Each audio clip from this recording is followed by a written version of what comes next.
Hi, I'm Mara Webster with In Creative Company, and I'm so thrilled today to be joined by Fabien Frankel to talk all about the series House of the Dragon. And I wanted to start by talking a little bit about the way in which you've built this character, because I've heard you mention that obviously him being Dornish was a really core part of how you saw him as a character, particularly because when you were researching that element, you were reading a lot about the way that people talk about Dornish people. And so I was interested in kind of how that was an initial window into a lot of emotional facets of the character and some of the other spaces that you found it really helpful to research or dive into from the time period or elements that related to this character in building him. Yeah, it was like the first point of call for me, because like he was the only Dornish character in the show. So, and the Dornish characters marked me, and I feel a lot of audience members so much in the original Game of Thrones. And there's sort of like, puts him immediately in a very isolated position, just based off of the fact that the way in which Dornish characters are looked upon by the wealthy and noble families in King's Landing and the like, they're looked at with disdain and sort of, almost like vermin, and a friend of mine likened it to how the Irish were looked at in England in the 40s and 50s. It was like not allowed here, and sort of, just a real, like a racism to some extent that sort of, I think, is existent in, the original show. Yeah, I love that. And then the other element is even just in the first, few episodes that we've seen so far, there's already so much time that has passed. And so I was interested in how helpful it was or not to kind of dive into a lot of the space in between, because sometimes you're moving forward quite a significant amount of time, episode to episode, and so obviously there's been evolutions and shifts in your character. And at the same time, one of the really interesting aspects of him is how close to the chest he has to keep everything because of his profession and his role within working with this family. Yeah, I mean, it's hard to fill in the in between spaces, but what I found most interesting was trying to fill in the space before the show actually starts, and trying to figure out how this knight of a lowborn family who grew up in Blackhaven and fought in the Dornish marches winds up at this tournament to celebrate the birth of the future king of the Seven Kingdoms. That to me was like, filling in that gap was the sort of essential bit for me. And it was sort of speaking to Ryan and looking at much as I could about the history of what had happened in the Dornish marches, what that would have meant for him to fight in the Dornish marches as a Dornishman, and then that pitting him against someone like Daemon in the first episode, who's essentially the polar opposite to him in so many ways. But then similarly, Matt and I talked a lot about the similarities between them, both feeling like outsiders in their respective ways. And within that jousting scene in the first episode, I know that was one of the first things that you filmed for the whole series, and you and Matt spent several weeks doing a lot of training. And I was interested in some of the work that you did during that training period, because I'm sure that it wasn't just about that one singular scene, but obviously, we've already seen so many other moments where you've had to lean into the stunt work. And a lot of that's also figuring out, like you were saying, with your character having fought and seen combat, he's coming from a place of experience. So figuring out what would his fight level be, what would the way that he moves be, and so how did you spend that time over those few weeks really figuring out a lot of the character elements of the stunt work?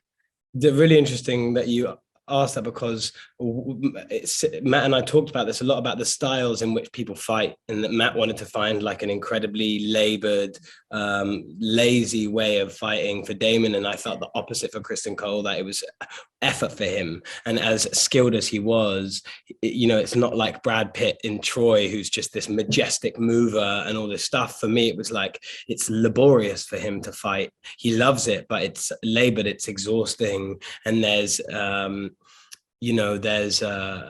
he fights from his heart rather than fighting from his brain, which I think is like actually quite symbolic of what I felt about him throughout, that he's not led here, he's led here, and he wears his heart on his sleeve, and his sleeve is his armor and his sword and his morning star. And so it was a lot about, and then it's a lot of like figuring out physically where he's different, having actually fought in war versus the other characters in the joust, certainly, who haven't seen actual, there's a line in the show where Millie's character says, well, none of these knights have seen actual battle, but Kristen has.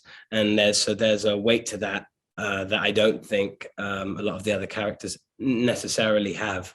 And I think there's quite an interesting aspect as well in the fact that, he's capable of combat, but he's not seeking it. It's often very much in a defensive mechanism.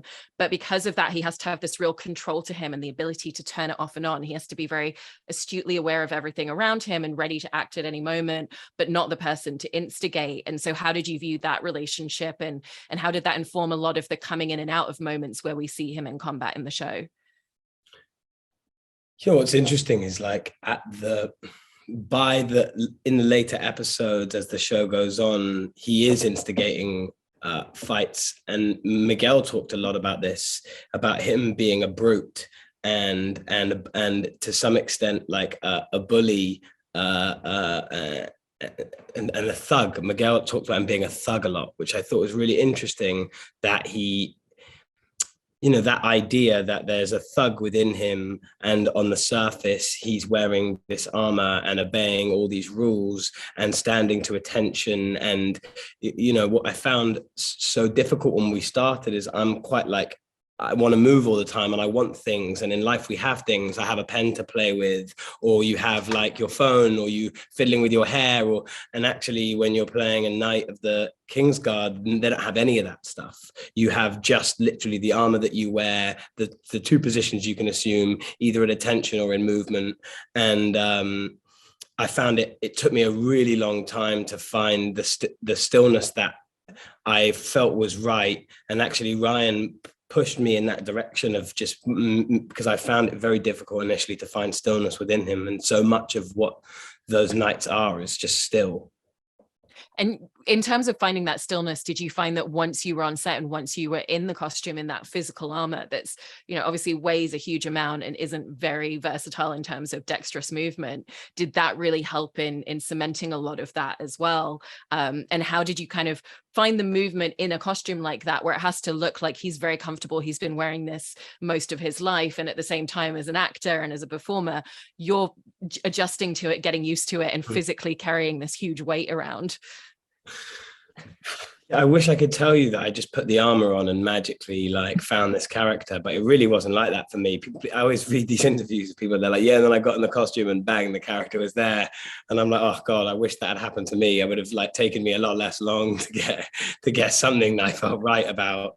It was a real process. It took a really long time. And also by nature of shooting chronologically, a show that is set over such a long period of time, you are also trying to find the differences that we as human beings would develop over the course of 25 years of our lives, but you're trying to find them in a 9-month shooting period, which is where like Tess, who was the predominant script supervisor that I worked with, was amazing, because I could go to her and she'd be like, you've just come from this, you're going to this is what just happened. Because, in life, each thing you see people, it's like, I think that physically human beings become what they are because of what their life experience has been. I look at like my granddad and how different both my granddads were, and like the way they stand. There's a stillness to old people that there isn't to young people, because they've lived life enough to realize that stillness. My dad has this quote, my mom always used to tell me, that stillness is strength. And there is a real strength in stillness, to repeat the same line twice. So it was a real it took me a long time. I love that. And I know that one of the details for you is that you also asked to have like a small dagger that wasn't necessarily visible on screen, but that you could just have in the small of your back for kind of that physical feeling. And I was interested in the genesis of how you realized that something like that was going to be a helpful tool to you, even though it wasn't a visual element that we're seeing in the show. You've really done your research, hey? I did. I just remember, like, it was weird. I put the armor on and I felt that something there was like a danger that I felt that he had to have. And the swords are amazing, but they're massive. And the time it takes, no matter how skilled you are, to get your sword out of its hilt, and the distance at which you would actually be able to, you can't sorry to sound like very violent, but you can't really stab someone with a sword. Like, it's very difficult. And I wanted there to be something that meant that in very close proximity and at the blink of an eye, he could take it out of his pocket and that would be that. And it just was, it was also just a lot of fun sort of sitting with the designers of the, the weaponry team and figuring out what kind of dagger it would be, what size it would be, how it would look, where it would sit. Was it on the back left? Was it on the back right? Because, the back on the front right, you've got your sword on your front left, and then on your right you've got to reach around if you're having it there. So it was really a specific thing of like actually figuring out where this could be that would mean it was the most effective place to have it. Yeah. I also really enjoy his sense of humor as a character and the way that kind of breaks up different moments and different tones in the show a little bit. Like, when he basically jokingly offers to like kill the princess's dad, and there's no seriousness to it, but it opens up the space between the two of them a little bit more. Did you find it easy to kind of figure out what the approach of those comedic lines in the show would be? Or was it a little bit of a balance when you looked at the rest of the tones of the show? I think there's humor is in everything, and at however serious this show is, and what made Game of Thrones such a success was that you had these characters that made you laugh all the time. Whether it was Tormund or whether it was Brienne of Tarth, and there were all these quick, witty one-liners that I think are just like amazingly filtered into this script that is ultimately a very, very self-serious contained story. But I think you just take them as they are. I didn't see them, this is a comic line so much. I just thought, how would he say it if he was going to say that? And also I think there's, he's joking, but I also think if he wanted to, he could. Yeah.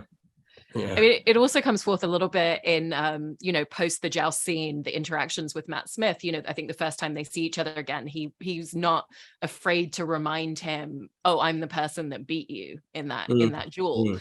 And I liked that kind of balance that you created, where it's a lot of confidence, but it's not overly cocky, because he still has to be a little bit careful because of his station and the difference between them. And so how did you find that balance of confidence without it becoming too cocky in him as a character?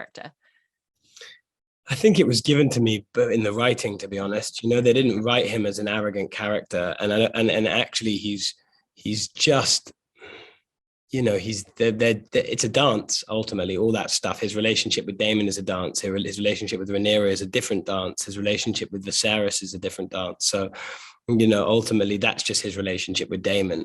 I think that, Matt and I talked about it a lot. Like, Matt always says, he's like, I think they fancy each other somewhat.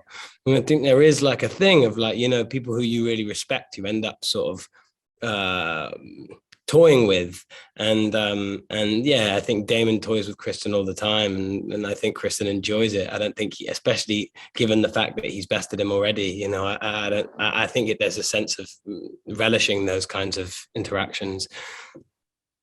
And speaking of the relationship dynamic with Rhaenyra and working with Millie on that, it's kind of going back to what we were talking about earlier with time moving forward quite a lot. That relationship dynamic between the two of them and the level of comfort that they develop, and the fact that he becomes a real confidant to her as someone in her life, is really one of the big ways in which we feel the passing of time and the closeness that develops between the two of them. And so I was interested in how you and Millie really worked together to cement the foundation of what that looked like at the beginning, but then also to kind of create this very delicate arc between these two characters that progresses. We went to the pub a lot and just sort of like shared a bottle of wine, and we really did. We just spent a lot of time together. I probably spent the most amount of time with Millie over the course of this job. We instantly became very, very close. I think we're both definitely the least experienced members of this cast. And so there was very much a feeling of if we latch onto each other, where everything will be fine.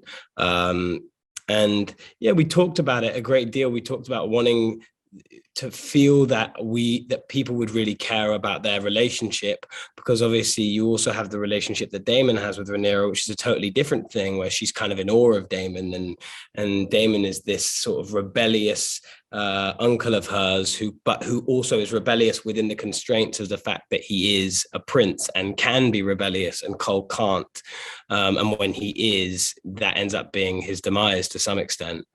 So yeah, it was a lot of conversations and a lot of figuring that out with Claire. Claire Kilner directed most of mine and Millie's stuff.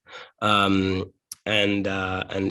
Claire was incredible at sort of helping us have these incredibly open conversations, and trying to like find the rhythms of when the relationship moves and when it stays static. Did you have a sense for yourself of where you felt like there became a romantic undercurrent for your character? Because obviously it's not something that he can take the lead on and express out loud. Was it the moment where she comes to his room, or for you, was there an undercurrent of that already existed for him? Yeah, I don't think he sees her romantically until that moment. I think he loves her, and I think he feels protective of her, and he's in awe of her, and she possesses so many traits that he only wishes he could have, the way she thinks, and also the weight on her shoulders that is not a weight that is on his, although he wears the weight of being a Knight of the King's Guard incredibly heavily. It's not the pressures of eventually becoming Queen of the Seven Kingdoms. So yeah, I think it's a feeling of just negotiating that space as much as we both could, you know. And for him as well, there's moments where he probably can't say everything out, you know, even just in general conversation where she's asking about, do you think people will accept me as queen one day? And he's like, well, they'll have no choice to. And, you know, maybe he wants to say something different to that, but he kind of very much has to always stay by the party line in terms of the loyalty of his job. And so what was that like in terms of that dynamic and finding the moments where you felt like what he was saying was true to him, and then what he was saying was the thing that he needed to say in that moment for people? It's really difficult. I think so much of what he says is not what he feels. That's the difficulty. And I think that's the case for a lot of the characters in this show. I think that's what makes it so interesting. It's a world in which no one's allowed to say anything, but everyone wants to say everything. And he's party to that exact feeling. And certainly he's constrained even more so by the fact that he is her sworn protector. He has been hired to do a job, and that job is to protect Rhaenyra. But, you know, I think that Millie and I were just talking about this in an interview, that, you know, they relied on each other in a lot of ways. I think she was his inspiration. She is his inspiration, and he is for her a confidant and someone she can trust, who's got sound advice, but also, you know, as you put it so well, like, he can't say what he feels. Mm-hmm.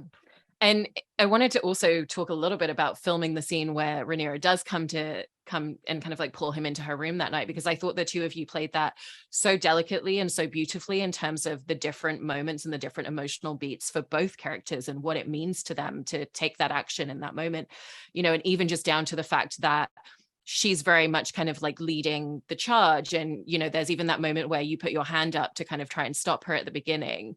And it's, you know, he has like reticence before he kind of allows himself to go to that place. And so how did the two of you figure out a lot of the emotional choreography, and then how that led into the moment for him where he's willing to participate, he's willing to kind of let his guard down in that way? Because as we see later on, he knows that there's huge ramifications for him. I mean, literally it's sterilization and torture that could be the outcome, and he's taken a vow of chastity. So it's a huge thing for him to take that step. You know, the thing that Millie and I talked about more than anything was wanting at all costs to avoid another gratuitous sex scene, like, which has been done so often and in so many movies and TV shows over the course of the last however many years. And we wanted it to feel like it was real, and that the sex scene was a product of a bunch of decisions that had to be made by these two people in this moment, and that the decisions that were being made were the scene, not the actual sex scene that is like sweat glistening off some beautiful people's backs, because that's just not what sex is. Like, it's awkward and it's tense, and especially when you're young and it's your first experiences I don't know that it's his, but certainly it's hers.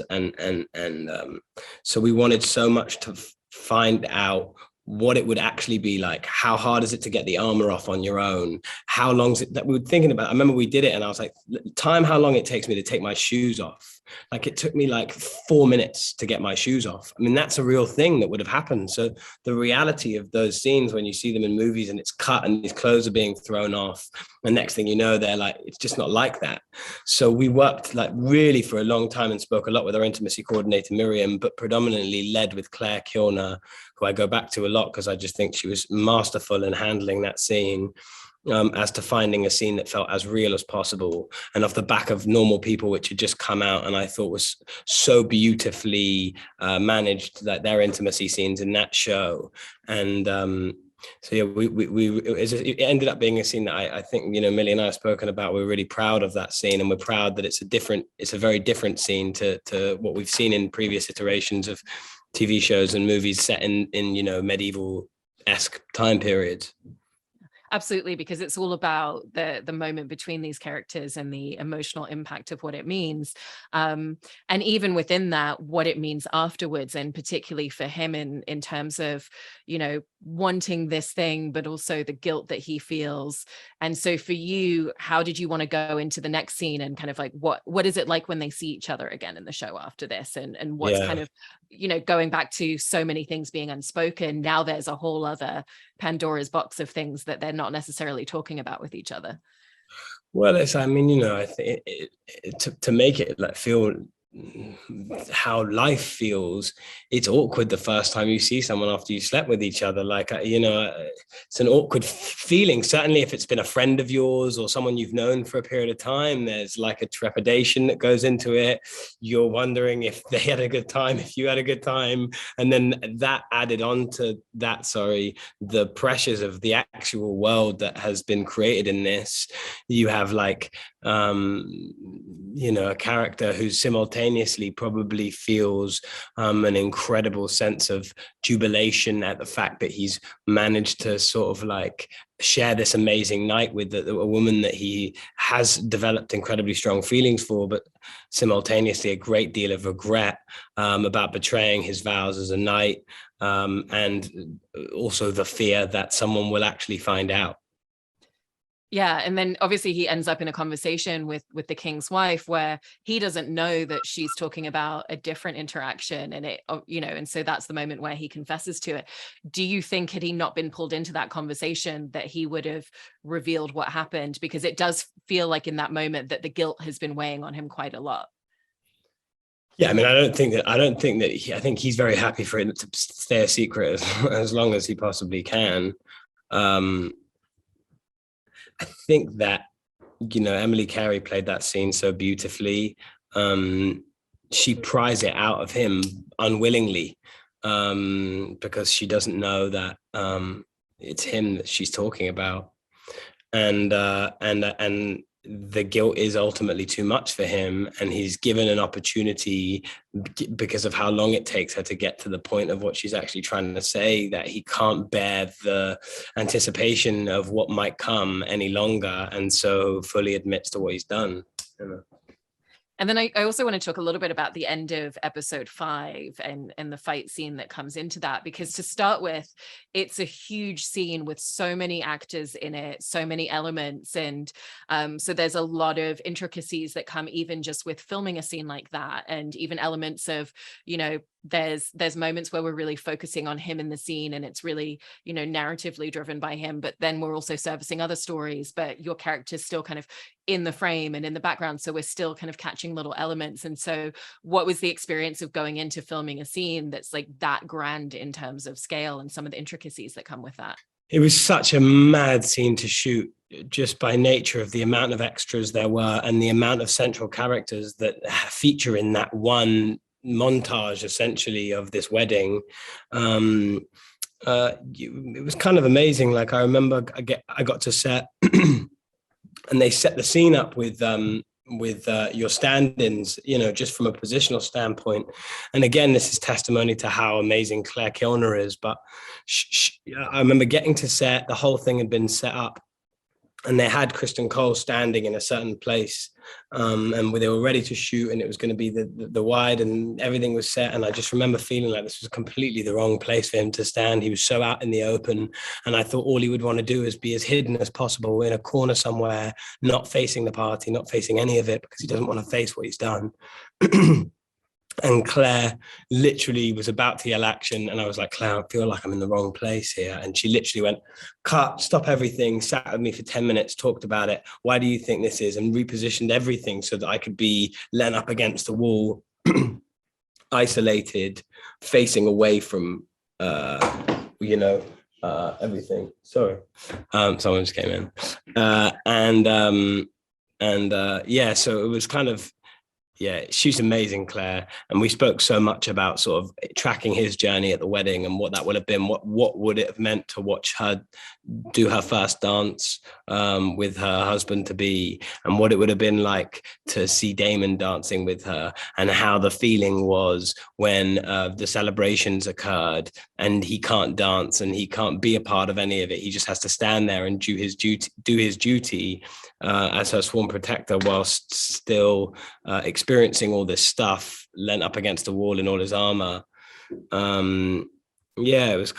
It was amazing. And then, obviously things unfold in the way that they do at that wedding, due to someone sort of pushing his buttons one too many times. Right. And to that point as well, it was so fascinating to watch such a trajectory shift in this character, and kind of going back to what you were saying earlier, that you always felt like there was a brutish element underneath him. Like that's the first moment where we really, really get to see that in full force. And it's such unbridled anger and from such an emotional place. And so what was that like, going into filming a moment like that and knowing exactly where it's coming from for him as a character, and also having had a few episodes at that point of playing the character, really building up that relationship to know exactly where it's coming from in all the different spaces for him? I remember just saying to Claire, can we do the close-up first?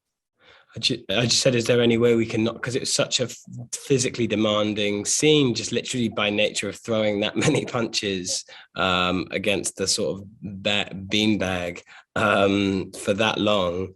And credit to her again, she just said absolutely. And I remember they put a camera here, they put a camera here, and she just let me do it. And it became what it became. We did 2 takes at it. That was it. I never had to do it again. She had all the extras standing around so that they could get it in that one take that they ended up using. And you can't really prepare a scene like that, I don't think. Certainly I can't. I didn't know what it was going to be. I hadn't practiced it or done anything. You just let it be what it is. And it was, it's a very violent scene. It's shocking. I just saw it for the first time 2 days ago, and I just was like, Jesus, poor Solly McLeod, who played the character that I ended up kind of killing quite barbarically. But yeah. And did you have the chance to film that scene before the moment where we then see him outside and he's essentially about to take his own life when he's interrupted? And was that also what you were just saying, for a scene like that, even though it's a very different type of scene, was that also one where you have to kind of just come in and find it on the day? Yeah, very similarly. Claire and I went in a week before just to see where we were shooting it, so we can map out where it might happen. But on the day, a lot of it was like, how's he going to get his armor off? Same thing, Armorgate, as we like to call it. But how are we going to get the armor off? How would one kill themselves? What's the actual technicalities of how one does it? And we spoke to like various people who know a lot about swords and know a lot about sort of the pressure points in the body that one would be able to do that in. And so it was about finding the specificity of what that thing was, what that meant to him. There's a bit where he hangs his cloak, and I think that's very symbolic of him hanging up his cloak, literally and metaphorically. But we did shoot it. We shot it after I shot that scene, so I knew at least. I remember I remember shooting the killings of Sir Joffrey's scene in 5, and all I remember was how exhausted I was after shooting it. Not emotional. I didn't feel sad. I just felt exhausted, physically exhausted and mentally exhausted. And so that thing for me was like, he must just be knackered.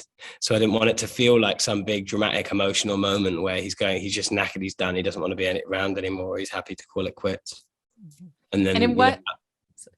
No. And then just to say that, and then Alicent obviously stops him doing what he's going to do, Yeah, absolutely. And in working on the show overall, you've mentioned how one of the really great things is the fact that, especially with so many cast members, that everybody comes with their own specific style of how they work and how they prepare and how they go into scenes, and that it was such a great opportunity to really observe and watch and take a little bit from everybody's methodology. And so for you, what was kind of the style or process that you ended up adopting or molding into this particular project for yourself, based on the fact that you had this opportunity to work with so many different people who are approaching scenes in different ways?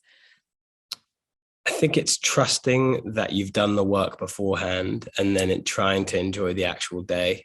Because I can't stay in it. Like, I know actors who can sort of stay in it for 10, 12 hours a day. It's just not, I can't do it like that.